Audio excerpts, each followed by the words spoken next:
പിതാവിന്റെയും പുത്രന്റെയും പരിശുദ്ധാത്മാവിന്റെയും നാമത്തിൽ ആമേൻ. പരിശുദ്ധ അമ്മേ, അമ്മേ പരിശുദ്ധമേ, ദൈവമാതാവേ, കൃപാസനത്തിലൂടെ ഞങ്ങൾക്കും ഞങ്ങളുടെ ദേശത്തിനും അമ്മ മധ്യസ്ഥം തേടി തന്ന എല്ലാ അനുഗ്രഹങ്ങൾക്കും കൃപകൾക്കും ഞങ്ങളിപ്പോൾ ഹൃദയം നിറഞ്ഞ നന്ദി പറയുന്നു.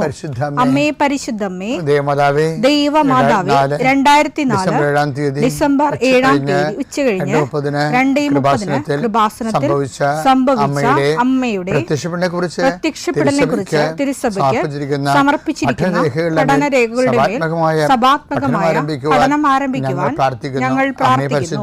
അമ്മേ പരിശുദ്ധമേ, ഭൂസ്വർലോകങ്ങളുടെ രാജ്ഞിയായ അങ്ങേയ്ക്ക് ഭൗമസംരക്ഷണത്തിനായി പ്രപഞ്ചപ്രകൃതിയെ തന്നെ തിരുസഭ പ്രതിഷ്ഠിക്കുവാൻ ഈ പ്രത്യക്ഷീകരണം വഴി ഇടയാക്കണമേ. പരിശുദ്ധമേ, ജപമാല മാതാവേ, സകല കൃപാസനം പ്രാർത്ഥനയോടും ചേർത്ത് ഞങ്ങളിപ്പോൾ പ്രാർത്ഥിക്കുന്ന ഈ കുടുംബത്തിന്റെ പ്രത്യേക നിയോഗം പറ മക്കളെ.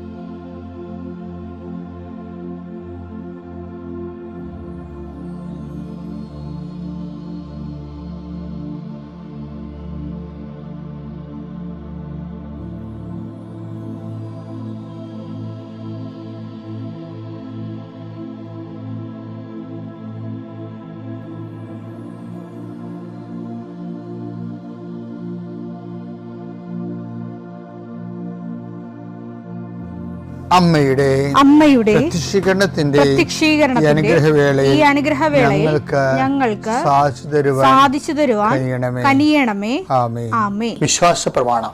സർവശക്തനായ പിതാവും ആകാശത്തിന്റെയും ഭൂമിയുടെയും സൃഷ്ടാവുമായ ദൈവത്തിൽ ഞാൻ വിശ്വസിക്കുന്നു.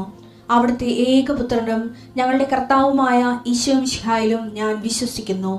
ഈ പുത്രൻ പരിശുദ്ധാത്മാവിനാൽ ഗർഭസ്ഥനായി കന്യകാമറിയത്തിൽ നിന്ന് പിറന്ന് പൊന്തിയോസ് പീലാത്തോസിന്റെ കാലത്ത് പീഡകൾ സഹിച്ച് കുരിശിൽ തറയ്ക്കപ്പെട്ട് മരിച്ച് അടക്കപ്പെട്ട് പാതാളങ്ങളിൽ ഇറങ്ങി മരിച്ചവരുടെ ഇടയിൽ നിന്ന് 3-ാം നാൾ ഉയർത്ത് സ്വർഗത്തിലേക്ക് എഴുന്നള്ളി സർവശക്തിയുള്ള പിതാവായ ദൈവത്തിന്റെ വലതുഭാഗത്തിരിക്കുന്നു. അവിടെ നിന്ന് ജീവിക്കുന്നവരെയും മരിച്ചവരെയും വിധിക്കുവാൻ വരുമെന്നും ഞാൻ വിശ്വസിക്കുന്നു. പരിശുദ്ധാത്മാവിലും ഞാൻ വിശ്വസിക്കുന്നു. വിശുദ്ധ കത്തോലിക്കാ സഭയിലും പുണ്യവാന്മാരുടെ ഐക്യത്തിലും പാപങ്ങളുടെ മോചനത്തിലും ശരീരത്തിന്റെ ഉയർപ്പിലും നിത്യമായ ജീവിതത്തിലും ഞാൻ വിശ്വസിക്കുന്നു. ആമേൻ. സ്വർഗ്ഗസ്ഥനായ ഞങ്ങളുടെ പിതാവേ, അങ്ങയുടെ നാമം പൂജിതമാകണമേ. അങ്ങയുടെ രാജ്യം വരണമേ. അങ്ങയുടെ തിരുമനസ് സ്വർഗത്തിലെ പോലെ ഭൂമിയിലും ആകണമേ. അന്നു വേണ്ടുന്ന ആഹാരം ഇന്ന് ഞങ്ങൾക്ക് തരണമേ. ഞങ്ങളോട് തെറ്റ് ചെയ്യുന്നവരോട് ഞങ്ങൾ ക്ഷമിക്കുന്നത് പോലെ ഞങ്ങളുടെ തെറ്റുകൾ ഞങ്ങളോടും ക്ഷമിക്കണമേ. ഞങ്ങളെ പ്രലോഭനത്തിൽ ഉൾപ്പെടുത്തരുതേ, തിന്മയിൽ ഞങ്ങൾ രക്ഷിക്കണമേ. ആമേൻ. നന്മ നിറഞ്ഞ മറിയമേ, സ്വസ്തി. കർത്താവ് അങ്ങയുടെ കൂടെ സ്ത്രീകളിൽ അങ്ങ് അനുഗ്രഹിക്കപ്പെട്ടവളാകുന്നു.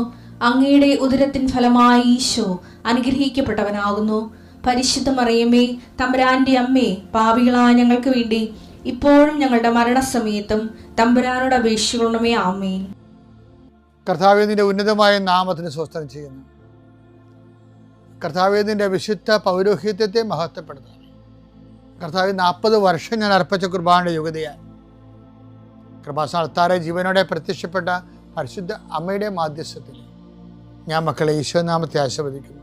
ഈശോ ഇന്നീ പ്രാർത്ഥനയുടെ കുരിശിൻ്റെ ഒരു ആശീർവാദം കിട്ടിയിട്ട് തങ്ങളുടെ ജീവിതത്തിൻ്റെ ഉത്തരവാദിത്തങ്ങൾക്ക് പോകാൻ ആഗ്രഹിക്കുന്നവരെയാണ് ഈശോ ഞാനിപ്പോൾ പ്രധാനമായിട്ട് ഓർക്കുന്നത്. ഇന്നത്തെ യാത്രകളെല്ലാം ഞാൻ ആശീർവദിക്കുന്നു. നിൻ്റെ ഓരോ സംസാരവും നീ ആരോടൊക്കെ നിന്ന് സംസാരിച്ചാലും അതെല്ലാം നിനക്ക് അനുകൂലമായി വരാൻ ഞാൻ ആശീർവദിക്കുന്നു. നീ രേഖകൾ ഒപ്പിടുമ്പോഴേ കർത്താവിൻ്റെ ആശീർവാദം ഞാൻ നിനക്ക് നൽകുന്നു. നീ ഒരു പുസ്തകം വായിക്കുമ്പോഴേ, നീ എഴുതുമ്പോഴേ, നീ ഒരു രേഖ കൈമാറുന്നത് എല്ലാ പ്രക്രിയകളെയും കർത്താവിൻ്റെ നാമത്തിൽ ഞാൻ ആശീർവദിക്കുന്നു. നീ ഇന്ന് ആശുപത്രിയിലാണ് പോകണമെന്നുണ്ടെങ്കിൽ നിൻ്റെ ഡോക്ടർ നിൻ്റെ വിഷയങ്ങളെല്ലാം കേൾക്കുകയും കൃത്യമായ മരുന്ന് നിനക്ക് നിശ്ചയിച്ചു തരികയും കൃത്യമായ പ്രിസ്ക്രിപ്ഷൻ നൽകുകയും നല്ല ഡയഗ്നോസിസ് നടക്കാൻ വേണ്ടി, ഷാർപ്പ് ഡയഗ്നോസിന് വേണ്ടി എല്ലാ രോഗികളെയും ഈശോ നാമത്തിൽ ആശീർവദിക്കുന്നു. കർത്താവേ, നീ കഴിക്കുന്ന ഭക്ഷണം ഇന്ന് നീ ചിലപ്പോൾ പ്രാർത്ഥിക്കാതെ കഴിക്കാമായിരിക്കും, പെട്ടെന്ന് കഴിക്കുമായിരിക്കും, സാരമില്ല. എങ്കിലും നീ ഓർത്താലും ഓർത്തില്ലേലും നീ ഇന്ന് കഴിക്കാൻ പോകുന്ന മുഴുവൻ ഭക്ഷണപദാർത്ഥങ്ങളെ, നീ ഇന്ന് കുടിക്കാൻ പോകുന്ന മുഴുവൻ പാനീയങ്ങളെ, ശുദ്ധവെള്ളം ഉൾപ്പെടെ കർത്താവിൻ്റെ നാമത്തിൽ പിതാവിൻ്റെയും പുത്രൻ്റെയും പരിശുദ്ധനാമത്തെ ആശീർവദിക്കുന്നു. എൻ്റെ പ്രിയപ്പെട്ടവരെ, സഭയിലെ നോൻപ് ആരംഭിച്ചിരിക്കുകയാണ്. നമ്മളെല്ലാവരും നോൻപ് ജീവിതത്തിലാണ്. മറ്റേത് കാലഘട്ടങ്ങളെക്കാളും എല്ലാ സമൂഹങ്ങളിലും ഇപ്പോഴ് ഉടമ്പടി എടുത്ത് അനുതാപത്തോടെയും അനുരഞ്ജനത്തോടെയും ആത്മാഭിഷേകത്തോടെയും ജീവിക്കുന്ന ഒരു പുളിമാവ് പോലത്തെ ഒരു ചെറിയ ഘടകം ലോകം മുഴുവനുണ്ട്. ഇവർ ലോകത്തെ പൊളിപ്പിക്കുന്നുണ്ട് ശരിക്കും. ഞാൻ കഴിഞ്ഞ ദിവസം സിംഗപ്പൂർ ധ്യാനം നടത്തിയപ്പോൾ അവിടുത്തെ അച്ഛൻ, വികാരിച്ചൻ, മെജോച്ചൻ, ഞാൻ ചിക്കാഗോയിൽ ധ്യാനം നടത്തിയതിൻ്റെ വെളിച്ചത്തിലാണ് എന്നെ വിളിച്ചത് ധ്യാനിപ്പിക്കാൻ. അതിന് കാരണം അച്ഛൻ്റെ ഇടവകയിൽ 45 കുടുംബങ്ങൾ ഉടമ്പടി എടുത്തവരുണ്ട്. ഉടമ്പടി എടുത്തവരുടെ ജീവിത രീതികളും അച്ഛൻ ഞങ്ങളിങ്ങോട്ട് പോരാൻ നേരത്ത് പറഞ്ഞത്, ഇനി ഉടമ്പടി ധ്യാനം കഴിഞ്ഞപ്പോൾ പറഞ്ഞത്, ഇനി ഞങ്ങളുടെ ബാധ്യത കൂടിയെന്ന്. എന്ന് വെച്ച് കഴിഞ്ഞാൽ ജനങ്ങളെ ഉടമ്പടി ജീവിപ്പിക്കാനുള്ള ഞങ്ങൾക്ക് ഉത്തരവാദിത്തമുണ്ട്, അത് ഇരട്ടിയായിരുന്നു. അച്ഛൻ നല്ല ഉത്തരവാദിത്തമുള്ള അച്ഛനാണ് സഭയോടും ദൈവജനത്തോടും. അതുകൊണ്ട് അങ്ങനെ പറഞ്ഞത് അത് ശരിയുമാണ്. ശരിക്കും പറഞ്ഞത് ചില അച്ഛന്മാരുടെ കുമ്പസാരിക്കാൻ ചെല്ലുമ്പോൾ അവർ അതിൻ്റെ ആവശ്യമില്ലെന്ന് പറഞ്ഞു വിടും. അവർക്ക് കുമ്പസാരിപ്പിക്കാൻ താല്പര്യമില്ലയോ, അഭിഷേകം ഇല്ലാതിരിക്കുക എന്ത് വിഷയമാണ്, അതിന് ഉടമ്പടിയുടെ പുറത്തും അത് എടുത്തവരുടെ മേലും കുതിര കയറിക്കൊണ്ട് അവർ ഒഴിവാക്കും. പക്ഷേ ഈ അച്ഛനായി മെജോച്ചൻ അങ്ങനെയല്ല. മെജോച്ചൻ പറഞ്ഞത്, ഞങ്ങളുടെ ബാധ്യത കൂടി ഇനി അത് ദൈവത്തോട് അടുത്ത് നിന്ന് ദൈവത്തിന് വേണ്ടി ജീവിക്കണമെന്ന് ജനങ്ങളെ വിശുദ്ധീകരിച്ച് ശക്തീകരിച്ച് ജനങ്ങളുടെ കൂടെ ദൈവത്തിൻ്റെ കൂടെ സ്വർഗീയ ജെറുസലേമിലേക്ക് പോകണമെന്ന് ആഗ്രഹിക്കുന്ന ഇടവക വികാരിമാർ അങ്ങനെ പറയും. പക്ഷെ എന്താ പ്രശ്നം വെച്ച് കഴിഞ്ഞാൽ അച്ഛനെയും മെജോച്ചനെയും അവിടെ ഉടമ്പടി എടുത്ത് ജീവിച്ച ആൾക്കാരെ കണ്ടപ്പോഴാണ് ഇതൊരു നല്ല ജീവിത രീതിയാണല്ലോ എന്ന് മനസ്സിലാക്കിയത്. ഉടമ്പടി ഒരു ധ്യാനമല്ല, ഒരു ജീവിത രീതിയാണ്. ദൈവമായിട്ട് ഉടമ്പടി ജീവിക്കുക, അത് സുവിശേഷത്തിൻ്റെ ആദ്യകാലം മുതലേ ഉള്ളതാണ്. ഞാൻ ഈ വിഷയമെല്ലാം പറയുന്നതും ഡെയിലി ബ്രെഡെല്ലാം പറയുന്നതിൻ്റെ പിന്നിൽ ഉടമ്പടി എടുത്ത് ജീവിച്ചവർക്ക് എല്ലാ ദിവസവും ആത്മീയമായ ഭക്ഷണം കിട്ടുക എന്നുള്ള ഉദ്ദേശം തന്നെയാണ്. അല്ലാതെ ഉടമ്പടി എടുക്കാതെ കേൾക്കുന്നവർക്ക് ഉടമ്പടി എടുക്കാനുള്ള ഒരു കൊതിയും താല്പര്യവും ഉണ്ടാകണം. ഞാൻ എന്താ പറഞ്ഞു വരുന്നതിൻ്റെ അർത്ഥം എന്ന് വെച്ച് കഴിഞ്ഞാൽ, ഈ നോൻപ് കാലത്ത് ചില മനുഷ്യർ നമ്മൾ ജീവിച്ചു വരുമ്പോൾ ഇങ്ങനെ ജീവിച്ചു വരത്തില്ലേ. അപ്പം ജീവിതത്തിൽ പല പല കാലാവസ്ഥകളും കുടുംബങ്ങളിൽ പല പല ന്യൂനമർദ്ദങ്ങളും ഒക്കെയാണല്ലോ. അങ്ങനെ വരുമ്പോൾ പെട്ടെന്ന് നമ്മുടെ ആത്മീയ ശൈത്യം ഉണ്ടാകും. കുളിരിൻ്റെ കാലം ഉണ്ടാകത്തില്ലേ, എത്ര പുതച്ചാലും വിറച്ചുകൊണ്ടിരിക്കും. ആത്മീയ ശൈത്യങ്ങളുടെ കാലഘട്ടം ഉണ്ടാകും. അപ്പോൾ നമ്മൾ ആത്മീയ ജീവിതത്തിൽ ആ ശൈത്യത്തെ അഡ്രസ്സ് ചെയ്ത് മുന്നോട്ട് പോകാൻ ആത്മീയ പരിചരണം കിട്ടാത്തവരാണെങ്കിൽ ബാക്കിലായി പോകും. ചിലപ്പോൾ ചില പാപസാഹചര്യങ്ങൾ കൊണ്ട് ആൾക്കാർ ബാക്കിലായി പോകും. ഞാൻ ഈ ദിവസങ്ങളിൽ പള്ളിയിൽ പറയായിരുന്നു, അതായത് നോൻപെന്ന് പറയുമ്പോൾ എൻ്റെ മനസ്സിൽ വന്ന ചിന്തയെന്ന് പറയണത്, നമ്മൾ ഇടവ പള്ളിയിലോട്ട് പോകുന്നു, അപ്പനും മക്കളും എല്ലാവരും കൂടി. അപ്പോൾ പലർക്കും നടക്കാനുള്ള ശേഷി പലതാണ്. നമ്മുടെ കുഞ്ഞുങ്ങൾ 3 വയസ്സുകാരും 4 വയസ്സുകാരും ഒക്കെ നമ്മുടെ കയ്യെപ്പിടിച്ച് നടക്കുന്നുണ്ടെങ്കിൽ ചില സമയത്ത് അവർ പുറകിലായി പോകും. അവരത് ഇതുമായി കണ്ട് പൂ കണ്ടും പുഷ്പം കണ്ടും ഒക്കെ നിൽക്കണത്, കിള്ളാൻ നോക്കണത്, പൂ തുമ്പിയെ കണ്ട് അതിൻ്റെ പുറകെ വായ്പൊടുത്ത് നിൽക്കണൊക്കെയാണ് സംഭവം. പക്ഷെ അവർ പുറകിലായി പോകും. അപ്പോഴെന്ത് ചെയ്യും? കുഞ്ഞുങ്ങൾ പുറകിലായി പോയാൽ എന്ത് ചെയ്യും? മാതാപിതാക്കന്മാരവിടെ നിൽക്കും. ആ മക്കൾ സ്വന്തമായിട്ട് നടന്ന് അവരുടെ ഒപ്പം എത്താൻ വേണ്ടി അവർ വെയിറ്റ് ചെയ്യും സ്നേഹത്തോടെ. എനിക്ക് പലപ്പോഴും തോന്നിയിരിക്കുന്ന നോൻപ് ദൈവം നിൽക്കണ ഒരു സമയമാണ്. അപ്പം നമ്മൾ പുറകിലായി പോയെങ്കിൽ നമുക്ക് സ്നേഹപ്രവർത്തകളിലൂടെ, പുണ്യപ്രവർത്തികളിലൂടെ, സുവിശേഷ സാക്ഷ്യങ്ങളിലൂടെ നമുക്ക് മുമ്പിൽ വരാൻ കഴിയണം. അത് നമ്മുടെ തന്നെ ഒരു ശ്രമമുണ്ട് അതിൻ്റെ അകത്ത്. അതുപോലെ ദൈവത്തിൻ്റെ ഒരു ശ്രമമുണ്ട്. അപ്പോൾ അതല്ലേ നമ്മൾ പ്രഭാഷകൻ 33:16 ഒടുവിലാണ് ഞാൻ ഉണർന്നതെന്നൊക്കെ പറയത്തില്ലേ. പ്രഭാഷകൻ 33:16. ഒടുവിലാണ് ഞാൻ ഉണർന്നത്. കാലാപിറക്കുന്നവനെ പോലെ ഞാൻ മുന്തിരിപ്പഴം ശേഖരിക്കുന്നവരുടെ പിന്നിലായി. എന്നാൽ കർത്താവിന്റെ അനുഗ്രഹം നിമിത്തം ഞാൻ മുൻപന്തിയിലെത്തി. മുന്നിലായി പോയ അനുതാപകാലത്തിലെ മുൻപ് കാലത്ത് ആത്മീയ ജീവിതത്തിൽ നമ്മളുടെ അസസ്മെന്റ് നടത്തുമ്പോൾ നമ്മൾ ആത്മീയ ജീവിതത്തിൽ പുറകിലായി പോയാൽ നമ്മൾ ശ്രമിക്കുന്നത് പോലെ തന്നെ ദൈവത്തിനൊരു പങ്കുണ്ട് അവിടെ. എന്താണ് ദൈവം? നമ്മൾ ദൈവത്തോട് കർത്താവെ എനിക്ക് കരകയറാൻ പറ്റണില്ല, എനിക്ക് ഈ നോൻപ് കാലത്തിന് ചൈതന്യത്തിന് ഒപ്പം എത്താൻ പറ്റണില്ല എന്ന് പറഞ്ഞാൽ കർത്താവ് എന്നെ മുന്നിലാക്കിയെന്നാണ് ഈ പ്രഭാഷകൻ പറയുന്നത്. അപ്പോൾ കർത്താവാണ് നമ്മളെ മുന്നിലാക്കുന്നത്. അതുകൊണ്ടാണ് അതിനെ അനുദപിക്കാനുള്ള അനുഗ്രഹം എന്ന് പറയിച്ചിരിക്കും. ആദിമസഭയിൽ അങ്ങനെ ഉണ്ടായിരുന്നു. അപ്പോസ്തല പ്രവർത്തനങ്ങൾ 11:18. ജീവനിലേക്ക് നയിക്കുന്ന അനുതാപം വിജാതിയർക്കും ദൈവം പ്രദാനം ചെയ്തിരിക്കുന്നു എന്ന് പറഞ്ഞുകൊണ്ട് അവർ ദൈവത്തെ മഹത്വപ്പെടുത്തി.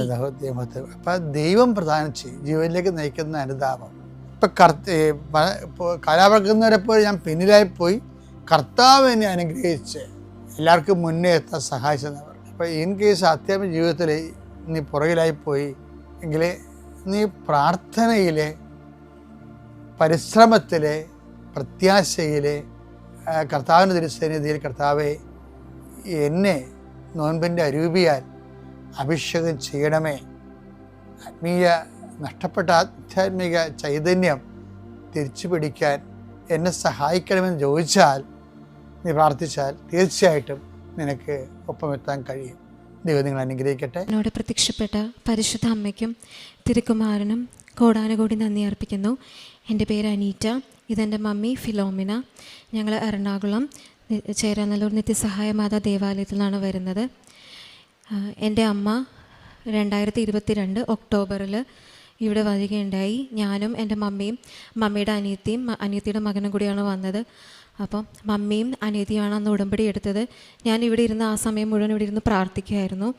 അപ്പം മമ്മി ഉടമ്പടി എടുത്തതിൽ ഒരു നിയോഗം വെച്ചിരുന്നത് എനിക്ക് എത്രയും വേഗം നല്ലൊരു ജോലി ലഭിക്കണം എന്നുള്ളതായിരുന്നു. ആ സമയത്ത് ഞാൻ എക്സാംസിന് പ്രിപ്പയർ ചെയ്തുകൊണ്ടിരിക്കുകയായിരുന്നു. ഗവൺമെൻറ് ടെസ്റ്റുകൾ, ബാങ്ക് ടെസ്റ്റുകൾ, SSC, അങ്ങനെ നല്ലൊരു ജോലി കിട്ടുന്നതിന് പ്രിപ്പയർ ചെയ്യുന്ന ടൈമായിരുന്നു. അപ്പം മമ്മിയുടെ ഒരു നിയോഗം അതായിരുന്നു, എത്രയും വേഗം ഒരു ജോലി ലഭിക്കണേ എന്നുള്ളതായിരുന്നു. അങ്ങനെ മമ്മി ഉടമ്പടി എടുത്ത് പോയി. ഞങ്ങൾ പോയതിന് ശേഷം ഞാൻ ഓരോ കാര്യങ്ങളിലും മമ്മിയുടെ കൂടെ എല്ലാ പ്രാർത്ഥനകളിലും, രാവിലെ ആണെങ്കിൽ എല്ലാ കാര്യങ്ങളിലും 5:30 എഴുന്നേറ്റ് പ്രാർത്ഥനയും പള്ളിയിൽ പോകലും എല്ലാ ദിവസവും കുർബാനയ്ക്ക് പോകാനും എല്ലാ കാര്യങ്ങളിലും പ്രേക്ഷിത പ്രവർത്തനമാണെങ്കിലും കാരുണ്യ പ്രവർത്തികൾ, ഹോസ്പിറ്റലുകളിൽ പോകുന്നത്, പേപ്പർ കൊടുക്കാൻ പോകുന്നത്, എല്ലാ കാര്യങ്ങളിലും എനിക്ക് ആ സമയത്ത് ക്ലാസ്സുകളും കാര്യങ്ങളൊക്കെ ഉണ്ട്. എന്നാലും എല്ലാ കാര്യങ്ങളിലും മമ്മിയുടെ കൂടെ ഒരുമിച്ച് ആ പ്രവർത്തികളെല്ലാം ചെയ്യാനും ഉടമ്പടിയിൽ നിൽക്കാനും എല്ലാ അനുഗ്രഹവും ഉണ്ടായിരുന്നു. അങ്ങനെ ആ സമയത്ത് ഞാൻ എക്സാംസിന് പ്രിപ്പയർ ചെയ്യുന്ന ടൈമിൽ, അതുപോലെ ഉടമ്പടി എടുത്ത് പോയതിന് ശേഷം എനിക്ക് ഒത്തിരി ആത്മീയമായിട്ട് ഒത്തിരി എൻ്റെ ജീവിതത്തിൽ മാറ്റങ്ങൾ വന്നിട്ടുണ്ട്. ആ സമയത്ത് എനിക്ക് ഞങ്ങളുടെ പള്ളിയിലൊക്കെ ആണെങ്കിൽ കൊയറിൽ പാടാനായിട്ട് അവസരങ്ങൾ ലഭിച്ചു. അങ്ങനെ ഈശോയുടെ ഒത്തിരി പാട്ടുകൾ പാടാൻ, മാതാവിൻ്റെ പാട്ടുകൾ പാടാൻ, അങ്ങനെ ഈശോയുടെ ഒത്തിരി കൂടുതൽ പഠിക്കുന്നതിന് ഞാൻ മുന്നേ വിചാരിച്ചിരുന്നത് എനിക്ക് എക്സാംസ് എഴുതുമ്പോൾ ഓരോരോ ഘട്ടങ്ങളിൽ ആദ്യത്തെ ഘട്ടം പാസ്സാവും, രണ്ടാമത്തെ ഘട്ടം പാസ്സാവും, ചിലപ്പോൾ മൂന്നാമത്തെ ഘട്ടം തോറ്റുപോകും. അങ്ങനെ ഫൈനലിൽ ഞാൻ എപ്പോഴും തോറ്റു പോകുന്നൊരവസ്ഥയായിരുന്നു. ഒരു ജോലിയിലേക്ക് എത്താൻ പറ്റുന്നുണ്ടായിരുന്നില്ല. അപ്പോൾ ഞാൻ വിചാരിക്കും എൻ്റെ പഠിക്കുന്നതിൻ്റെ കുഴപ്പമാണ്, എൻ്റെ കുഴപ്പം കൊണ്ടിട്ടാണ് എനിക്ക് കിട്ടാത്തത്. അങ്ങനെ വലിയ കാര്യങ്ങൾ, എന്തെങ്കിലും കാര്യം ചെയ്യാൻ പറഞ്ഞാലും ഞാൻ എനിക്ക് പഠിക്കാനുണ്ടല്ലോ, അങ്ങനെയൊക്കെ ആയിരുന്നു എൻ്റെ ഉള്ളിൽ. പക്ഷെ ഞാൻ അതിനുശേഷം എനിക്ക് ആത്മീയമായിട്ടാണെങ്കിലും ഇപ്പം കൊയറിനൊക്കെ പ്രാക്ടീസ് ചെയ്യാനും ഒത്തിരി ഞാനിങ്ങനെ പഠിക്കുന്നതിനേക്കാളും കൂടുതൽ ഈശോയുടെ കാര്യങ്ങളിലേക്ക് ഇറങ്ങാനായിട്ടുള്ള അത് എനിക്ക് ഈ മാതാവും ഈശോയും തരും എന്നുള്ള ഒരു വിശ്വാസം ആ സമയത്തുണ്ടായിരുന്നു. അങ്ങനെ പോകുന്ന സമയത്ത് എനിക്കൊരു എക്സാംസ് ഞാൻ കുറേ എഴുതുന്നുണ്ട് ആ ഒരു ടൈമിൽ. അങ്ങനെ ഒരു SBIയുടെ എക്സാം ഉണ്ടായിരുന്നു. അതിൻ്റെ ഫൈനൽ എക്സാം ഉള്ള സമയമായിരുന്നു. അപ്പോൾ ഫൈനൽ എക്സാമിൻ്റെ തലേ ദിവസമൊക്കെ ഞാൻ ഒരു സ്ഥലത്തും പോവില്ല, എനിക്ക് ആ കുത്തിയിരുന്ന് പഠിക്കുന്ന ഒരു പ്രകൃതമാണ്. അപ്പോൾ അന്ന് എനിക്ക് എനിക്കിങ്ങനെ തോന്നുന്നതാണ് ഞങ്ങൾക്ക് കൃപാസനത്തിൽ വരണം, അങ്ങനെ ഇവിടെ വന്നൊന്ന് പ്രാർത്ഥിക്കാം, അങ്ങനെയൊക്കെ. ആ എക്സാം ഭയങ്കര ടെൻഷനാണ്, മെയിൻസ് എക്സാമൊക്കെ വരുമ്പോൾ ഭയങ്കര പേടിയാണ്. അപ്പോൾ അങ്ങനെ തലേ ദിവസം ഇവിടെ വരാനായിട്ട് ഒരു സാഹചര്യം ഉണ്ടായി. അന്ന് എല്ലാ കാര്യങ്ങളും ഫേവറബിളായിട്ട് വന്നു, പെട്ടെന്ന് വരാൻ. എൻ്റെ പപ്പ ഉണ്ടായിരുന്നു, അപ്പോൾ പെട്ടെന്ന് വണ്ടിക്ക് വരാൻ പറ്റി. അങ്ങനെ ഞാനും പപ്പയും മമ്മിയും കൂടി ഇവിടെ വന്നു. അപ്പം ഞാൻ വെറുതെ എന്തായാലും വരികയാണ്, അപ്പം ഞാൻ എൻ്റെ ഹോൾ ടിക്കറ്റ് എന്തെങ്കിലും ഉണ്ട് അതെടുത്ത് കൈ പിടിച്ചു. അങ്ങനെ ഞാൻ ഇവിടെ വന്നു. ഇവിടെ വന്ന് മാതാവിൻ്റെ അടുത്ത് പ്രാർത്ഥിച്ചിട്ട് പോവാം. ഇവിടെ വന്നു കഴിഞ്ഞപ്പോൾ എനിക്ക് പെട്ടെന്ന് തന്നെ ഇവിടെ ഒത്തിരി തിരക്കാണ്, അപ്പോൾ അച്ഛൻ്റെ ബ്ലെസ്സിങ്സ് കിട്ടാൻ പറ്റുമോ, അങ്ങനെ അവിടെ വന്ന് ഇങ്ങനെ വന്ന് ചോദിച്ചപ്പം എക്സാം ഉള്ളവർക്ക് അച്ഛൻ്റെ ബ്ലെസ്സിങ്സ് തരാമെന്ന് പറഞ്ഞു. അപ്പോൾ ഞാൻ അവിടെ വെറുതെ പോയി നിന്നു.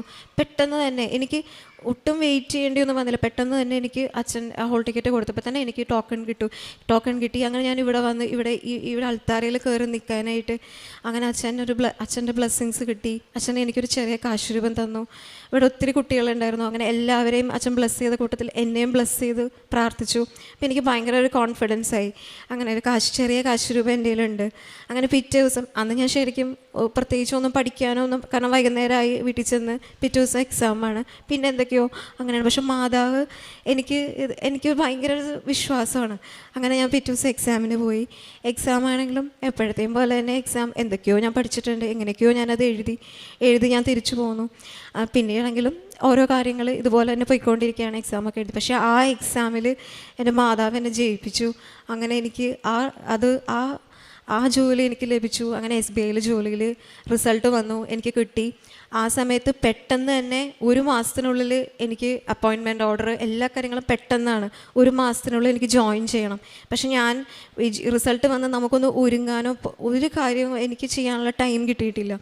അപ്പോൾ ആ സമയത്ത് ഭയങ്കര ടെൻഷനാണ്. പക്ഷെ മാതാവ് എല്ലാം നോക്കിക്കോളും, മാതാവ് അത് നടത്തി തരുന്നുള്ള പ്രതീക്ഷയിൽ പോകണം. അപ്പോൾ ബാംഗ്ലൂരായിരുന്നു എനിക്ക് വെരിഫിക്കേഷൻ ടെസ്റ്റുകൾ, മെഡിക്കൽ, അത് കഴിഞ്ഞിട്ടുള്ള ടെസ്റ്റുകളെല്ലാം. അപ്പം എനിക്ക് ബാംഗ്ലൂർ, ഞാൻ ഇതിന് മുന്നേ അങ്ങനെ ഞങ്ങൾ പോയിട്ടൊന്നുമില്ല. അപ്പോൾ എങ്ങനെ പോകണം, എങ്ങനെ ടിക്കറ്റ് എടുക്കും, എല്ലാം എമർജൻസിയിൽ ചെയ്യുന്നതുകൊണ്ട് നമുക്ക് നേരത്തെ ബുക്ക് ചെയ്യാനൊന്നും പറ്റിയിട്ടില്ല, സ്ഥലമൊന്നും അറിയില്ല. അങ്ങനെ പക്ഷെ ഞങ്ങൾക്ക് ഹെൽപ്പ് ചെയ്യാൻ മാതാവ് ഓരോ ആളുകളെ ഞാൻ ആരെയും കോണ്ടാക്ട് ചെയ്യേണ്ടി വന്നിട്ടില്ല. എല്ലാവരും എനിക്ക് വേണ്ടി ഇങ്ങനെ മാലാഖമാരെ അയക്കുന്ന പോലെ ഓരോ ആളുകൾ എൻ്റെ നമ്പർ എടുത്ത് എന്നെ ഇങ്ങോട്ട് വിളിക്കും. അപ്പം അതിന് മുന്നേ എൻ്റെ ഈ എക്സാമിന് പോയ കുട്ടി അവൾ എന്നെ വിളിച്ചിട്ട് പറഞ്ഞു അവിടെ പോവേണ്ടത് എങ്ങനെയാണ് ഏത് വഴി പോകണം, ഓരോ കാര്യങ്ങൾ അവൾ എനിക്ക് പറഞ്ഞു തരും. അവൾക്കത് പറയേണ്ട ഒരു ആവശ്യമില്ല. പക്ഷെ അവളെന്നെ വിളിച്ച് എനിക്ക് വേണ്ട എല്ലാ കാര്യങ്ങളും, അപ്പം ഞാനിതൊക്കെ ഓക്കെ ഇതെങ്ങനെയാണ്, അങ്ങനെ എനിക്ക് എല്ലാ കാര്യങ്ങളും അവൾ പറഞ്ഞു തന്നിട്ട് ഞാൻ അങ്ങനെയാണ് അവിടെ പോകുന്നത്. അവിടെ ചെന്നു എനിക്കൊന്നും അറിയില്ല, പോവേണ്ടത് അവളെല്ലാം കൃത്യമായിട്ട് പറഞ്ഞു തരാണ്. അങ്ങനെ അപ്പം ഞാൻ ഇങ്ങനെ മാതാവേ ഞാനൊന്നും അന്വേഷിക്കേണ്ടി വന്നിട്ടില്ല, എന്നെ അന്വേഷിച്ചിട്ട് ഇങ്ങോട്ട് വരികയാണ് എല്ലാ കാര്യങ്ങളും. അങ്ങനെ അവിടെ ചെന്നു അത് കഴിഞ്ഞിട്ടുള്ള ടെസ്റ്റുകൾ, വെരിഫിക്കേഷൻ എല്ലാം പാസ്സായി. അത് കഴിഞ്ഞ് എന്നെ ട്രെയിനിങ്ങിന് വിട്ടു. ട്രെയിനിങ് വേറെ സ്ഥലത്താണ്, അവിടെ അതും പോകേണ്ടത് എങ്ങനെയാണെന്ന് അറിയില്ല. അതിനും എല്ലാ കാര്യങ്ങളും മാതാവ് സെറ്റ് ചെയ്ത് തന്നു. കൃത്യമായിട്ട് അവിടെ പോയി ജോയിൻ ചെയ്തു. അപ്പോൾ അവിടെയാണെങ്കിൽ കുറേ ദിവസം അവിടെ താമസിക്കണം. അപ്പോഴും നമുക്ക് മാനസികമായിട്ടും ഒക്കെ ഒത്തിരി വിഷമങ്ങളൊക്കെ ടെൻഷനൊക്കെ ഉണ്ട്, എങ്ങനെയാകും. പക്ഷെ അവിടെ എല്ലാം ഫേവറബിളായിട്ട് മാതാവ് എനിക്ക് ഒരുക്കി തന്നു. അത് കഴിഞ്ഞ് എനിക്ക് ബ്രാഞ്ച് കിട്ടുന്ന ആ സമയത്ത് ഒരു ഡിലേ വന്നു. അപ്പോൾ അവിടെയും സ്റ്റേ ചെയ്യേണ്ടി വന്നു. അവിടെയാണെങ്കിലും കുർബാനയൊന്നും മുടങ്ങേണ്ടി വന്നിട്ടില്ല. അവിടെ ഒരു തമിഴ് കുർബാനയ്ക്ക് പോകുമായിരുന്നു.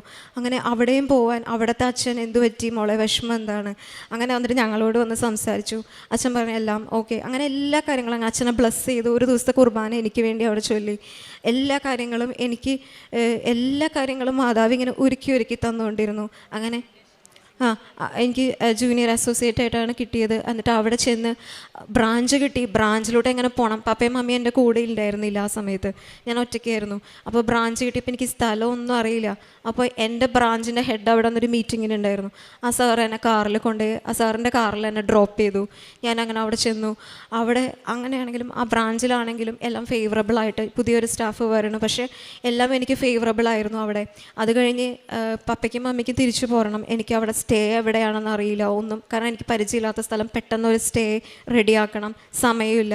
അങ്ങനെ ആ ടൈമിൽ ഞാൻ ഇത്തിരി നേരത്തെ ബാങ്കിൽ നിന്ന് ഇറങ്ങിയിട്ട് ഞങ്ങളിങ്ങനെ അന്വേഷിച്ചിങ്ങനെ നടക്കുകയാണ്. ഒരു സ്ഥലവും ഞങ്ങൾക്ക് അറിയില്ല, അത് എവിടെ പോകണം, ആരോട് ചോദിക്കണം, ഭാഷ അറിയില്ല. അങ്ങനെ ഞങ്ങളിങ്ങനെ വിഷമിച്ച് മാതാവേ ഞങ്ങൾ എന്ത് ചെയ്യും, ഞങ്ങൾക്ക് അന്ന് തിരിച്ചു പോരേണ്ടതാണ്, സ്റ്റേ റെഡിയാക്കിയിട്ട് വേണം വീട്ടിലേക്ക് പോരാൻ അന്ന്. അപ്പോൾ ഞങ്ങളിങ്ങനെ മാതാവേ എന്ത് ചെയ്യും എന്നിങ്ങനെ വിചാരിക്കുമ്പോൾ ഒരു അങ്കിള് വന്നിട്ട് അങ്കിള് വന്നിട്ട് എന്നോട് ചോദിച്ചു, ഞങ്ങളോട് ചോദിക്കുക, എൻ്റെ പപ്പയുടെ അടുത്ത് ചോദിച്ചു എന്താണ് പ്രശ്നം, തമിഴിൽ ചോദിച്ചു. അപ്പോൾ ഞങ്ങൾ പറഞ്ഞു ഞങ്ങൾക്ക് ഇങ്ങനെ സ്റ്റേക്ക് വേണ്ടിയിട്ടാണ്. അപ്പോൾ അങ്കിൾ പറഞ്ഞു ഇങ്ങോട്ടൊന്നും പോവണ്ട, മെയിൻ റോഡിലുണ്ട്. ഞങ്ങളിങ്ങനെ ഉള്ളിലേക്ക് അന്വേഷിച്ച് പോവാണ് മെയിൻ റോഡിൽ നിന്ന്.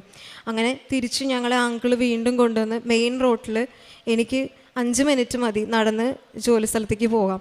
അങ്ങനത്തെ ഒരു സ്ഥലത്തേക്ക് മാതാവ് എന്നെ കൊണ്ടുവന്നെത്തിച്ചു. ഇതൊക്കെ അങ്ങനെ കൊണ്ടുവന്നെത്തിച്ചു. അങ്ങനെയുള്ള എല്ലാ കാര്യങ്ങളും. അതുപോലെ തന്നെ ബാംഗ്ലൂർ ചെന്ന് കഴിഞ്ഞപ്പോൾ അവിടെയാണെങ്കിലും എനിക്ക് അവിടെ വൈകുന്നേരം മലയാളം കുർബാനയ്ക്ക് പോകാനായിട്ട് അവിടെ അടുത്ത് തന്നെ ഒരു പള്ളിയുണ്ട് 1 കിലോമീറ്ററിനുള്ളിൽ. അപ്പോൾ അവിടെ എനിക്ക് പോകാൻ പറ്റി. അവിടെ ചെന്നപ്പോൾ എനിക്ക് ഒറ്റയ്ക്കാണ്. അപ്പോൾ ഞാൻ അങ്ങനെ അപ്പോൾ ഇവിടെ പള്ളിയിൽ പാട്ടൊക്കെ പാടുമായിരുന്നു. അപ്പോൾ ഞാനിങ്ങനെ ആലോചിച്ചിങ്ങനെ ഇരിക്കുമ്പോൾ പെട്ടെന്നൊരു അങ്കിൾ വന്നിട്ട് പറഞ്ഞു ഇയാളെ ചേർക്ക്, കൊയറിലേക്ക് ഈ കുട്ടീനെ ചേർക്ക്. അങ്ങനെ പറഞ്ഞപ്പോഴേക്കും എന്നെ അറിയൊന്നുമില്ല. അങ്ങനെ എനിക്ക് അവിടെ ഇപ്പം കുർബാനയ്ക്ക് പാടാനായിട്ടുള്ള അവിടെയും അവസരം ലഭിച്ചു. അങ്ങനെ ഒത്തിരി അനുഗ്രഹങ്ങൾ മാതാവ്. അത് കഴിഞ്ഞ് ആ സമയത്ത് ജോലി കിട്ടിയതിന് ശേഷമാണെങ്കിലും എനിക്ക് അതിന് മുന്നേ മമ്മിയുടെ കൂടെ ആയിരുന്നു ഓരോ കാര്യങ്ങൾ, പ്രേക്ഷിത പ്രവർത്തനങ്ങൾ, അങ്ങനത്തെ കാര്യങ്ങളെല്ലാം ചെയ്തിരുന്നത്, കാരുണ്യ പ്രവർത്തികളെല്ലാം. അത് കഴിഞ്ഞപ്പം എനിക്ക് സാലറി കാര്യങ്ങളെല്ലാമായി. ഇപ്പം എൻ്റെ സാലറിയിൽ നിന്ന് തന്നെ എനിക്ക് കാരുണ്യ പ്രവർത്തികൾ ചെയ്യാനും ഓർഫനേജിന് കൊടുക്കാനും അങ്ങനെയുള്ള കാര്യങ്ങളെല്ലാം ചെയ്യാനുള്ള അതെല്ലാം ഞാൻ കണ്ടിന്യൂ ചെയ്ത് പോകുന്നുണ്ട്. അങ്ങനെ മാതാവ് ഒത്തിരി അനുഗ്രഹങ്ങൾ തന്നിട്ടുണ്ട്. അതേപോലെ മമ്മിക്ക് തൈറോയിഡിൽ 2 മുഴയുണ്ടായിരുന്നു. അപ്പം ഞങ്ങൾക്ക് ഭയങ്കര പേടിയായിരുന്നു, ഇതെന്താകും, എങ്ങനത്തെ മുഴയാകും, അങ്ങനെയുള്ള ഭയങ്കര പേടി ഞങ്ങൾക്ക് ഉണ്ടായിരുന്നു. അപ്പോൾ ആ സമയത്തും ഞങ്ങൾ മാതാവിനോട് പ്രാർത്ഥിക്കും, ഞങ്ങൾക്കറിയില്ല എന്ത് ചെയ്യണം എന്നറിയില്ല. അപ്പം മാതാവ് തന്നെ കൃത്യമായിട്ട് ഞങ്ങൾക്ക് ഒരു കാണേണ്ട ഡോക്ടറെ കാണിക്കുകയും എന്ത് ട്രീറ്റ്മെൻറ്റാണ് എടുക്കേണ്ടത് അത് കൃത്യമായിട്ട് ചെയ്ത് അതെടുത്ത് കളയാനും എല്ലാ കാര്യങ്ങളും മാതാവ് ഭംഗിയായിട്ട് ഞങ്ങളുടെ പേടിയെല്ലാം മാറ്റി. ഞങ്ങൾ ഒത്തിരി പേടിച്ചിരുന്നു, അതെല്ലാം മാതാവ് ഞങ്ങൾക്ക് വേണ്ട രീതിയിൽ മമ്മിക്ക് സൗഖ്യം ലഭിക്കാൻ മാതാവ് ഞങ്ങളെ അനുഗ്രഹിച്ചു. അത് കഴിഞ്ഞ് ഞാനും വന്ന് ഉടമ്പടി എടുത്തിരുന്നു. ഞാനും ഉടമ്പടി ജീവിതത്തിലാണ് പോയിക്കൊണ്ടിരിക്കുന്നത്. ഇപ്പോൾ അവിടെ ആണെങ്കിലും പ്രാർത്ഥനകളിലും എല്ലാ കാര്യങ്ങളിലും എനിക്ക് പോകാനും എല്ലാം സാധിക്കുന്നുണ്ട്. മാതാവ് ഒത്തിരി എപ്പോഴും ഞാൻ മാതാവിൻ്റെ ലോക്കറ്റ്, തൈലുണ്ട്, ഉപ്പ്, അതെല്ലാം ഉപയോഗിച്ചാണ് പോകുന്നത്. എപ്പോഴും മാതാവിൻ്റെ ലോക്കറ്റ് എൻ്റെ പോക്കറ്റിലുണ്ടാവും. അതെനിക്ക് ഭയങ്കര ധൈര്യമാണ്. അങ്ങനെ ഒത്തിരി മാതാവ് എപ്പോഴും കൂടെ ഉണ്ട്. മാതാവ് എല്ലാ കാര്യങ്ങളും നോക്കിക്കോളും. അങ്ങനെ ഒരു ധൈര്യം മാതാവ് എപ്പോഴും കൂടെ ഉണ്ടെന്നുള്ളൊരു ധൈര്യമുണ്ട്. മാതാവ് ജീവിതത്തിൽ തന്ന എല്ലാ അനുഗ്രഹങ്ങൾക്കും ഞങ്ങളുടെ കുടുംബത്തിന് ഒത്തിരി അനുഗ്രഹങ്ങൾ മാതാവ് തന്നിട്ടുണ്ട്, ഇപ്പോഴും തന്നുകൊണ്ടിരിക്കുന്നുണ്ട്. മാതാവിന് കൂടാനുകൂടി നന്ദി അർപ്പിക്കുന്നു. ഞാൻ കർത്താവിനെ പാടി സ്തുതിക്കും. അവിടുന്ന് എന്നോട് അതിരറ്റ കരുണ കാണിച്ചിരിക്കുന്നു. സങ്കീർത്തനം 13:6. ഈ വചനത്തിൽ ദാവീദ് രാജാവ് ദൈവം തനിക്ക് നൽകിയ കരുണയും നന്മയും ഓർത്ത് പാടി സ്തുതിക്കുന്ന, സന്തോഷിക്കുന്ന ഒരു വചനമാണ്. ഇതുപോലെ തന്നെയാണ് ഫിലോമിന ജോണിൻ്റെ മകൾ അനിറ്റായി നമ്മളോടൊപ്പം ഷെയർ ചെയ്തത്. ഈശോയും അമ്മയും ചേർന്ന് നൽകിയ അനുഗ്രഹങ്ങൾക്ക് പാടി സ്തുതിച്ച് നന്ദി പറയുവാനാണ് ഇന്നിവർ ഈ പരിശുദ്ധ അമ്മയുടെ ആലയത്തിൽ വന്ന് നിൽക്കുന്നത്. ഈ മകൾ പറഞ്ഞതുപോലെ പല പ്രാവശ്യവും പരീക്ഷകൾ എഴുതി ഇൻ്റർവ്യൂവിന് പോയി, എക്സാമിന് പോയപ്പോഴൊക്കെ പ്രാർത്ഥിച്ചിരുന്നു.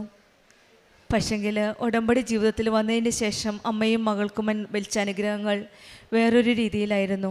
ഓരോ വെരിഫിക്കേഷന് പോകുമ്പോഴും ഉടമ്പടി വസ്തുക്കൾ കയ്യിൽ വെച്ചിരുന്നു. അത് തൈലം തേച്ച് ഉപ്പ് കൊണ്ടാണ് ഓരോ കാര്യങ്ങൾക്കായി ഈ മക്കൾ പോയിക്കൊണ്ടിരുന്നത്.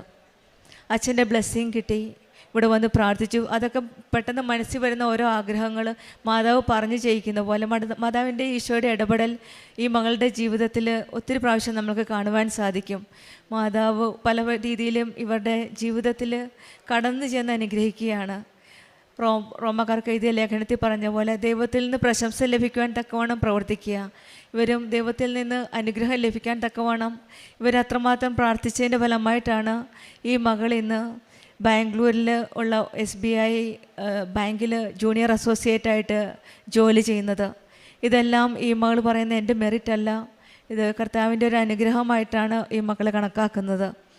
താമസ സൗകര്യങ്ങളും എല്ലാവിധ സൗകര്യങ്ങളും പോകുന്ന വഴിക്കും നിൽക്കുന്ന വഴിക്കും ഓരോരുത്തരെ കാണുമ്പോഴും ഈശോയും അമ്മയുടെ ഇടപെടൽ ഈ മക്കൾക്ക് വളരെ അടുത്തറിഞ്ഞതായിട്ടാണ് ഇവർ പറഞ്ഞത്.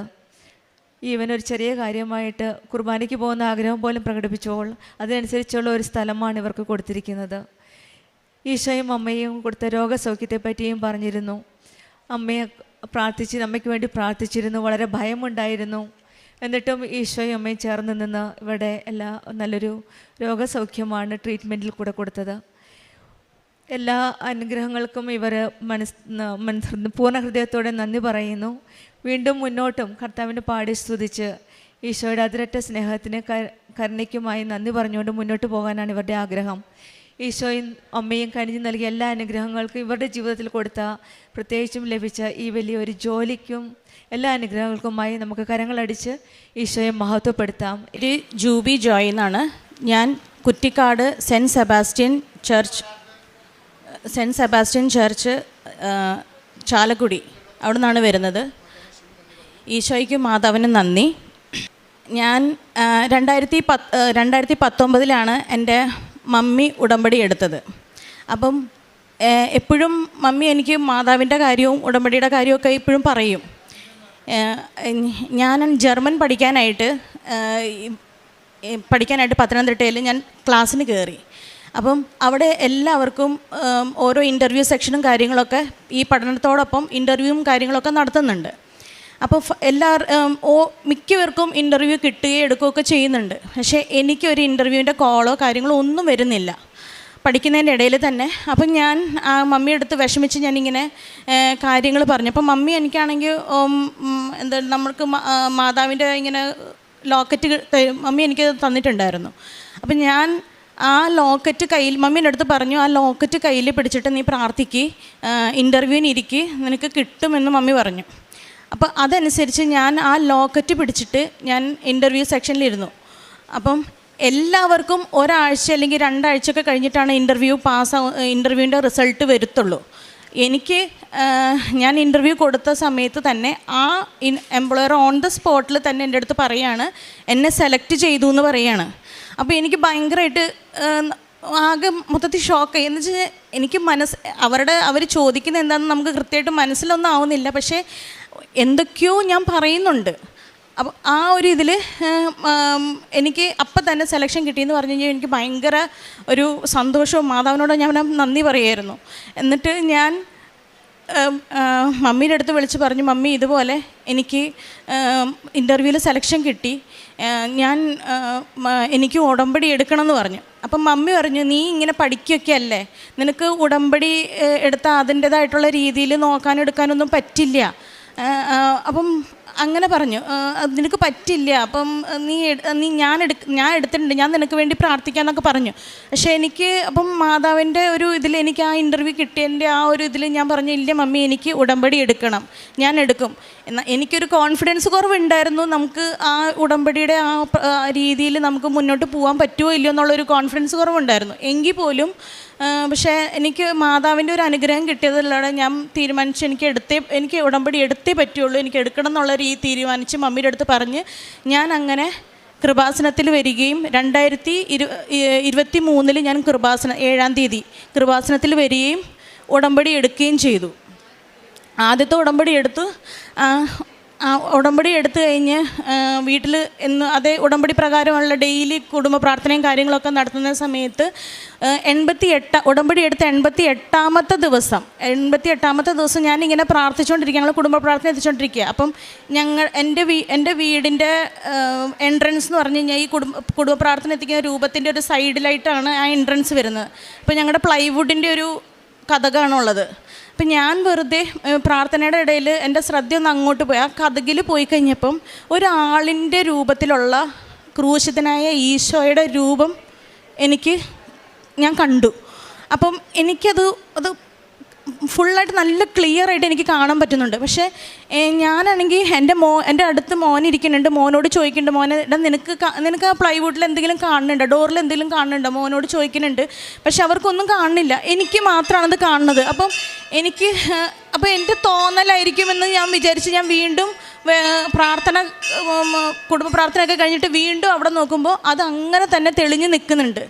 അപ്പോൾ എനിക്ക് മനസ്സിലായി എനിക്ക് ഈശോനെ കാണാൻ പറ്റുന്നുണ്ട്. ശരിക്കും നമുക്ക് ആ ചോരയൊക്കെ വാർന്നൊഴുകുന്ന ആ രൂപം എല്ലാം കൃത്യമായിട്ട് എനിക്ക് കാണുന്നുണ്ട്.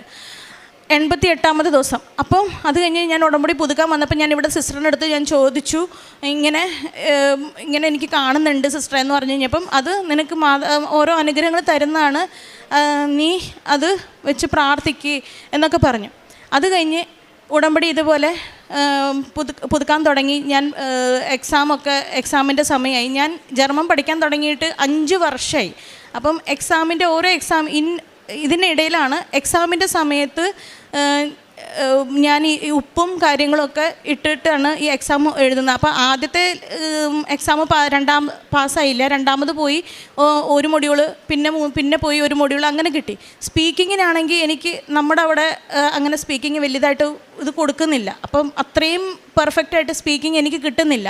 എനിക്ക് ഭയങ്കരമായിട്ട് പേടിയായിരുന്നു സ്പീക്കിങ്ങിൻ്റെ എക്സാമിൻ്റെ സമയത്ത്. എല്ലാവരും അങ്ങോട്ടും ഇങ്ങോട്ടും സ്പീക്കിങ്ങിൻ്റെ ഡിസ്കസ് ചെയ്യുമ്പോൾ ഞാൻ ഇരുന്ന് കൊന്തെത്തിച്ചുകൊണ്ടിരിക്കുക. എനിക്കറിയില്ല എന്താ പറയണ്ടേന്നോ, ടോപ്പിക്ക് എന്ത് വന്നാൽ എങ്ങനെ പറയണമെന്നൊന്നും എനിക്കറിയില്ല. ഞാൻ കൊന്തെത്തിച്ചുകൊണ്ടിരിക്കുകയായിരുന്നു. കൊന്തെത്തിച്ച് സ്പീക്കിങ്ങിൻ്റെ സമയത്ത് ഞങ്ങൾ ഓരോ ഹാളിൽ ഇങ്ങനെ കയറ്റും. അപ്പം ഓരോരുത്തർ ഇറങ്ങിക്കഴിഞ്ഞാൽ അടുത്തത് കയറാൻ വേണ്ടിയിട്ട് അങ്ങനെ ഹാളിൽ വെയിറ്റ് ചെയ്തിരിക്കുന്ന സമയത്ത് എൻ്റെ കയ്യിൽ ഉപ്പുണ്ടായിരുന്നു. ആ ഉപ്പ് ഞാൻ ആ ഹാളിൽ നിന്ന് കഴിഞ്ഞ് ശരിക്കും എനിക്ക് അവിടുന്ന് മാതാവിനെ എനിക്ക് ശരിക്കും എനിക്ക് കാണാൻ പറ്റി. ആ സിൽവർ ആ ഡ്രസ്സ് അതൊക്കെ എനിക്ക് ശരിക്കും കൃത്യമായിട്ട് എനിക്ക് കാണാൻ പറ്റി. എനിക്ക് മാതാവിന് അപ്പോൾ എനിക്ക് പിന്നെ പേടിയൊന്നും തോന്നിയില്ല. എന്ത് വരുന്നിടത്ത് വെച്ച് കാണാം, എന്തായാലും എനിക്ക് എൻ്റെ കൂടെ മാതാവുണ്ടെന്നൊരു തോന്നലിൽ ഞാൻ കയറി. അപ്പോൾ എനിക്ക് പാർട്ട്ണർ ആരെയും കിട്ടിയില്ല. എനിക്ക് പാർട്ട്ണർ ഇല്ല. എനിക്ക് എക്സാമിൻ്റെ പാർട്ട്ണർ എക്സാമിനർ തന്നെയാണ്. അപ്പം അവരുടെ അടുത്ത് നമ്മൾ പെർഫെക്റ്റ് നമുക്ക് ജയിക്കാനായിട്ട് ബുദ്ധിമുട്ട്. അവരുടെ അടുത്തൊക്കെ തർക്കിച്ച് നമുക്ക് ഡിബേറ്റ് സെക്ഷനൊക്കെ ഉണ്ട്. തർക്കിച്ച് ജയിക്കുക എന്ന് പറയുമ്പം ഭയങ്കര ബുദ്ധിമുട്ടാണ്. എനിക്കറിയില്ല. അപ്പം എൻ്റെ മനസ്സിൽ തോന്നിയ കാര്യങ്ങളൊക്കെയാണ് ഞാൻ പറഞ്ഞത്. അങ്ങനെ പറഞ്ഞ് എക്സാം എഴുതി പുറത്ത് വന്നു കഴിഞ്ഞപ്പോൾ മനസ്സിനകത്തൊരു കോൺഫിഡൻസ് ഉണ്ട്. റിസൾട്ട് വന്നു കഴിഞ്ഞപ്പോൾ ഫസ്റ്റ് ട്രിപ്പിൽ തന്നെ സ്പീക്കിങ് പാസ്സായി.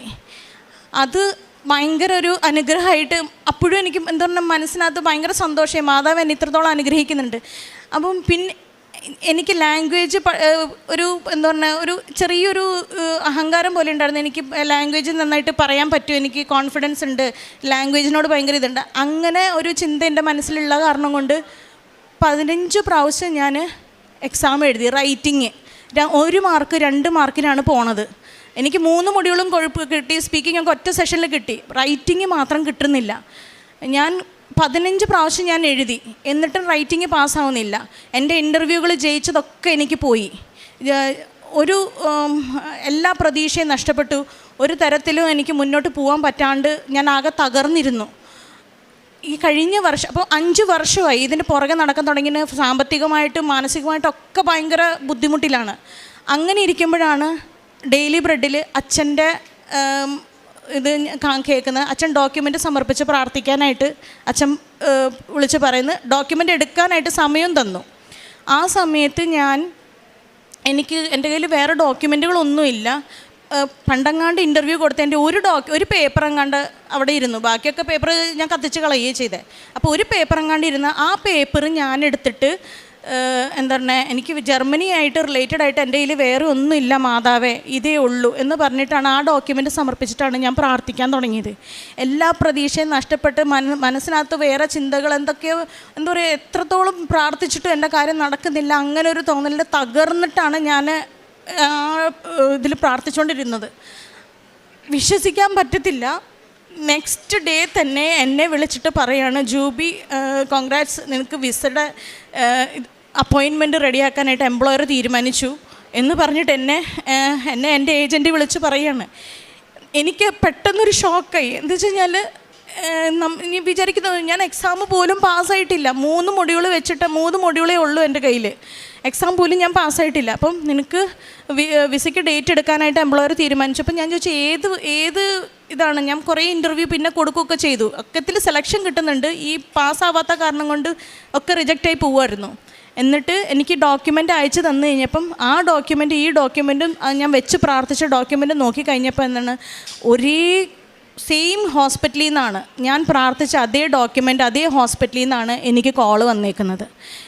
എനിക്ക് വിസയ്ക്ക് ഡേറ്റ് എടുക്കാനായിട്ട് എംപ്ലോയർ തീരുമാനിച്ചേക്കുന്നത്. ഇതിൽ പര അനുഗ്രഹം എനിക്ക് വേറെ കിട്ടാനില്ല. ഞാനത് എനിക്ക് ആരുടെടുത്തൊക്കെ എനിക്ക് പറയാൻ പറ്റുമോ ഞാൻ എല്ലാവരുടെ അടുത്തും ഞാനത് പറഞ്ഞു. ഇതുപോലെ മാതാവ് അനുഗ്രഹം തരുന്നുണ്ട്. ഇത്രയും അനുഗ്രഹം എനിക്ക് കിട്ടിയ ഒട്ടും പ്രതീക്ഷിക്കാതെയാണ്, നമുക്ക് വിചാരിക്കാത്ത സമയത്താണ് മാതാവ് അനുഗ്രഹം തരുന്നത് എന്ന് പറഞ്ഞു. അത് കഴിഞ്ഞ് ഞാൻ വിസയ്ക്ക് ഡേറ്റ് എടുത്തു. ഫസ്റ്റ് വിസ റിജക്റ്റായി. അത് കഴിഞ്ഞ് രണ്ടാമതും ഞാൻ കൊടുത്തു. ഞാൻ പ്രതീക്ഷ നഷ്ടപ്പെട്ടില്ല, രണ്ടാമതും കൊടുത്തു. രണ്ടാമതും കൊടുത്തു കഴിഞ്ഞ് നവംബറിലാണ് ഞാൻ കൊടുക്കുന്നത്. നവംബറിൽ കൊടുത്തു കഴിഞ്ഞിട്ട് എനിക്ക് ഒരു സാധാരണ 15 ദിവസം അല്ലെങ്കിൽ 22 ദിവസത്തിനുള്ളിൽ വിസ കിട്ടേണ്ടതാണ്. പക്ഷേ എനിക്ക് എൻ്റെ വിസ 3 മാസമായിട്ടും എനിക്ക് കിട്ടിയിട്ടില്ല. അന്വേഷിച്ചപ്പോൾ വിസ ഹോൾഡിൽ വെച്ചേക്കാണെന്ന് പറഞ്ഞു. എന്നിട്ട് ഞാൻ അപ്പോഴും എനിക്ക് മനസ്സിനകത്തൊരു ഭയങ്കര പ്രതീക്ഷ ഉണ്ടായിരുന്നു. മാതാവായിട്ടാണ് എനിക്ക് ഈ ജോലി തന്നിട്ടുണ്ടെങ്കിൽ അത് എപ്പോഴാണെന്ന് വെച്ചാൽ മാതാവ് തീരുമാനിക്കുമ്പോൾ ഞാൻ പോകും. ആ ഒരു തീരുമാനം എൻ്റെ മനസ്സിലുണ്ടായിരുന്നു. അങ്ങനെ ഇരിക്കുമ്പോഴാണ് ഇതേപോലെ അച്ഛൻ ഡോക്യുമെൻ്റ് സമർപ്പിച്ച് പ്രാർത്ഥിക്കുന്നതിൽ വിസയ്ക്ക് തടസ്സമായിട്ടിരിക്കുന്നവർക്ക് വേണ്ടിയിട്ട് പ്രാർത്ഥിക്കാനായിട്ട് അച്ഛൻ ഇങ്ങനെ പറഞ്ഞത് ഫെബ്രുവരി മാസത്തിൽ തന്നെ. അപ്പം ഞാൻ എൻ്റെ വിസയുടെ കാര്യം ഞാൻ എടുത്തിട്ട് ഞാൻ പറഞ്ഞു, എനിക്ക് കിട്ടുമോ ഇല്ലയോ എന്നൊന്നും ഞാൻ പ്രതീക്ഷിക്കുന്നില്ല മാതാവേ, എനിക്ക് എൻ്റെ പാസ്പോർട്ടും എൻ്റെ സർട്ടിഫിക്കറ്റും എനിക്ക് തിരിച്ച് കിട്ടിയാൽ മതി. അത് മാത്രമേ ഞാൻ മാതാവിനോട് ചോദിക്കുന്നുള്ളൂ, വേറെ ഒന്നും ഞാൻ ചോദിക്കുന്നില്ല. വിസ കിട്ടുമെന്നോ അങ്ങനെ ഒന്നും ഞാൻ ചോദിക്കുന്നില്ല എന്ന് ഞാൻ കരഞ്ഞ് ഞാൻ പ്രാർത്ഥിച്ചു. എനിക്ക് അടുത്ത ദിവസം തന്നെ എനിക്ക് മെയിൽ വന്നു, നിങ്ങളുടെ പാസ്പോർട്ട് അവിടുന്ന് ബാംഗ്ലൂർ കോൺസുലേറ്റിൽ നിന്ന് ജർമ്മൻ കോൺസുലേറ്റിൽ നിന്ന് ഡിസ്പാച്ച് ആയി എന്ന് പറഞ്ഞിട്ട് മെയിൽ വന്നു. അത് കഴിഞ്ഞ് 2 ദിവസം കഴിഞ്ഞപ്പോഴത്തേക്കും എനിക്ക് എൻ്റെ പാസ്പോർട്ട് ഇവിടെ ചാലക്കുടിയിൽ എത്തി എന്ന് പറഞ്ഞിട്ട് കോൾ വന്നു. ഞാനും ഹസ്ബൻഡും പോയി ചാലക്കുടിയിൽ പോയി നോക്കിയപ്പം എനിക്ക് എൻ്റെ കയ്യിൽ വിസ ഇരിക്കുകയാണ്. അത് കണ്ടു കഴിഞ്ഞപ്പോൾ എനിക്ക് വിശ്വസിക്കാൻ പറ്റുന്നില്ല. എനിക്ക് വിസ കിട്ടിയെന്ന് പോലും നമുക്ക് സാധാരണ വിസ കിട്ടുമ്പോൾ ഒരു സന്തോഷം ഉണ്ടാവില്ലേ, ഭയങ്കര തുള്ളിച്ചാട്ടവും മനസ്സിലാകാതെ. പക്ഷെ എനിക്കൊന്നുമില്ല, ആകെ മൊത്തത്തിലൊരു മരവിപ്പ് പോലെയായിരുന്നു. എനിക്ക് മനസ്സിലാവുന്നില്ല. ഇത്രയും അനുഗ്രഹം എനിക്ക് തന്നിട്ട് എനിക്ക് ശരിക്കും പറഞ്ഞാൽ താങ്ങാൻ പറ്റാത്തൊരവസ്ഥ പോലെയായി. അത് കഴിഞ്ഞ് ഞാൻ മാതാവിനോട് പ്രാർത്ഥിക്കും. എല്ലാവരുടെ അടുത്തും ഞാൻ ഈ കാര്യങ്ങൾ എനിക്കുണ്ടായ അനുഭവങ്ങൾ എനിക്ക് പറയാൻ പറ്റുന്നവരുടെതൊക്കെ ഞാൻ പറഞ്ഞു നടക്കുന്നുണ്ട്. കൃപാസനത്തിൻ്റെ കാര്യവും മാതാവിൻ്റെ കാര്യവും എല്ലാവരുടെ അടുത്തും ഞാൻ പറഞ്ഞു നടക്കുന്നുണ്ട്.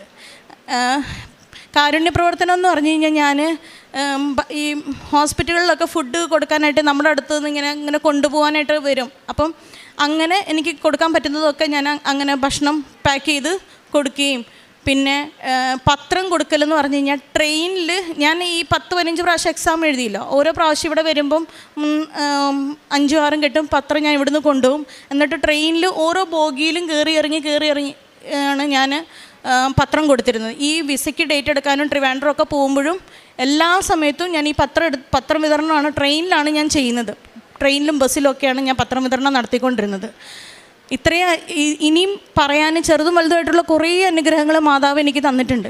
പറയാൻ സമയം കുറവുള്ളത് കാരണം കൊണ്ട് ഞാൻ ഇത്രയും അനുഗ്രഹം തന്ന മാതാവിന് ഈശോയ്ക്ക് നന്ദി പറഞ്ഞുകൊണ്ട് ഞാൻ എൻ്റെ സാക്ഷി നിർത്തുന്നു. റോമ 8:26 നമ്മുടെ ബലഹീനതയിൽ ആത്മാവ് നമ്മെ സഹായിക്കുന്നു. വേണ്ട വിധം പ്രാർത്ഥിക്കേണ്ടത് എങ്ങനെയെന്ന് നമുക്കറിഞ്ഞുകൂടാ. എന്നാൽ അവാച്യമായ നെടുവീർപ്പുകളാൽ ആത്മാവ് തന്നെ നമുക്ക് വേണ്ടി മാധ്യസ്ഥം വഹിക്കുന്നു. ജുബി ജോയി എന്ന ഈ സഹോദരിയുടെ ഉടമ്പടി ജീവിതാനുഭവ സാക്ഷ്യമാണ് നാം കേട്ടത്. മകൾ കടന്നുപോയ വെല്ലുവിളികൾ, സഹനങ്ങൾ, തുടർച്ചയായ പരാജയങ്ങൾ, പ്രാർത്ഥനയുടെ ഒരു ശക്തി പോലും നഷ്ടപ്പെട്ട ദിവസങ്ങൾ, ഒന്നും മുൻപ് ചെയ്യുവാനാവാത്ത വിധം, ചെയ്യുവാനില്ലാത്ത വിധം ആകെ അസ്തമിച്ച് നിൽക്കുന്ന ജീവിതത്തിൻ്റെ പ്രതീക്ഷകൾ. അവിടെ നിന്ന് അമ്മ മാതാവ് എങ്ങനെ അത്ഭുതകരമായി കഴിവിനപ്പുറം കൃപയാൽ മകളുടെ സ്വപ്നവും പരിശ്രമവുമായിരുന്ന ജർമ്മൻ ഭാഷയും ആ ജർമ്മനിയിലേക്കുള്ള യാത്രയും അനുഗ്രഹിച്ച് നൽകിയെന്ന വാക്കുകളിലൂടെ സാക്ഷ്യപ്പെടുത്തുകയാണ്. പ്രിയമുള്ളവരെ, ഈ മകൾക്ക് ലഭിച്ച ഓരോ അനുഭവങ്ങൾക്കും ആത്മീയ ബോധ്യങ്ങൾക്കും ആ മകൾക്ക് സൂചിപ്പിച്ചത് ആ രൂപം ഇപ്പോഴും കൂടെയുണ്ട്, ഇപ്പോഴും കാണുന്നുണ്ട്. അത് ഒരു മകൾക്ക് കൊടുക്കുന്ന ദൈവികമായ ഉറപ്പാണ്. ഞാൻ നിന്നെ വിട്ടുപോയിട്ടില്ല, കൂടെയുണ്ട്. നിൻ്റെ സാന്നിധ്യം നീ അനുഭവിക്കുന്നുവെങ്കിൽ നിനക്ക് മേലുള്ള വിജയവും അനുഗ്രഹവും അതെപ്പോഴും നിനക്ക് ഉറപ്പായി, അല്പം വൈകിയാൽ പോലും ഉറപ്പായി നിനക്ക് ലഭിക്കുക തന്നെ ചെയ്യുമെന്ന് പ്രത്യാശയോട് കൂടി ഉടമ്പടി ജീവിക്കണം. ഉടമ്പടി നമ്മളെ കബളിപ്പിക്കില്ല, നമ്മൾ ഉടമ്പടിയെ കബളിപ്പിക്കരുത്. മകൾക്ക് ലഭിച്ച എല്ലാ അനുഗ്രഹങ്ങൾക്കും അമ്മ മാതാവിനും തിരുക്കുമാരനും നന്ദി പറഞ്ഞുകൊണ്ട് കരങ്ങളടി